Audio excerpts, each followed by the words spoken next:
Matinding laban at lambingan ang ganap sa MPBL South Division Finals Game 3. Ang bakbakan ng Binyan Tatak Gel versus Quezon Huskers. Best of 5 series ito which is tied by all one. Kung sino ang mananalo sa series na to ay makakalaban ng Abra sa National Finals. Umpisa pa lang ng game ay pakitang gilas kaagad si LJ Gonzalez. Sobrang hirap pigilan. Napa-early timeout pa nga si Coach B dahil ilang beses nakakalusot si LJ sa kanilang depensa.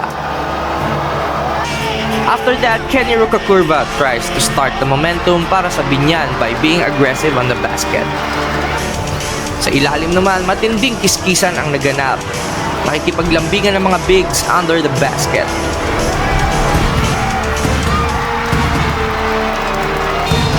But outside the arc, Quezon proves to be the more efficient team when it comes to the three-point line. Gilas legend Mark Pingris and Joseph Gabayni, both former PBA players, battles it out on the paint. Christian Hernandez provides backup for Kuya Ping at ginising ang crowd ng Binyan. Pamboy Raimundo, the sharpshooter of Binyan, is locked down pero kapag nalibre ay talagang pupukol ng tres. During the mid-game, sa sobrang dikit ng laban, hindi maiwasang makipagpisikalan ng mga players. Konting lambingan lang pero meron tayong tawag na anspo dyan. Even with all of those heat, LJ Gonzalez continues to provide a masterclass para sa Quezon Huskers. While the time is running out for Binyan, Quezon continues to bombard Binyan with threes and aggressive scores.